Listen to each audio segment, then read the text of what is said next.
మొన్న గీతాంజలి, ఇప్పుడు వెంకటరెడ్డి. ఏంటి వీళ్ళిద్దరి వ్యవహారంలో పోలిక అంటే, గీతాంజలి తనకి వచ్చిన ఇంటి పట్టా గురించి సంతోషంగా చెప్పినందుకు తీవ్రంగా అవమానించి సోషల్ మీడియాలో పోస్టులు పెట్టినటువంటి వ్యక్తి. అతను ఇప్పుడు ఇదే సింగనగర్ ప్రాంతానికి సంబంధించినటువంటి వాడు.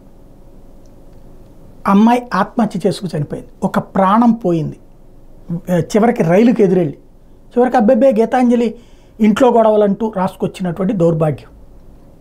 నెంబర్ 2, ఇప్పుడు వెంకటరెడ్డి పార్టీ తరపున ప్రచారం చేస్తుండగా ఇప్పుడు ఆవేశాలు పెంచడం లేకపోతే రెచ్చగొట్టడం చర్యల్లో భాగంగా చుట్టూ బైకులు వేసుకుని తిరిగి బండితో గుద్దడం.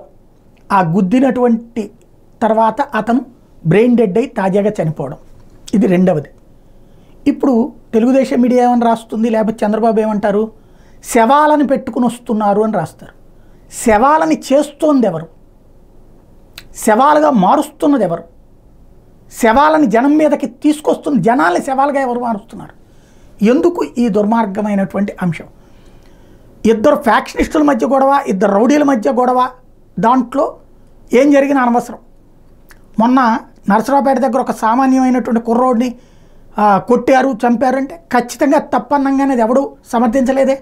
అది వ్యక్తుల మధ్య వచ్చిన గొడవే, పార్టీ గొడవగా మార్చిన సరే అది మీ ఇష్టం, కానీ చంపడం తప్పని నేను మాట్లాడాం కదా. ఇప్పుడు గీతాంజలిదైనా లేకపోతే వెంకటరెడ్డిదైనా ఎవరిది తప్పనాలా? బాధ్యత ఉంటే ఇలాంటి ఘటనలు ప్రోత్సహించకూడదు, ఎవడు తప్పు చేసినా శిక్షించాలనాలి, కానీ కాపాడుకొస్తే ఎవడేం చేయలేడు.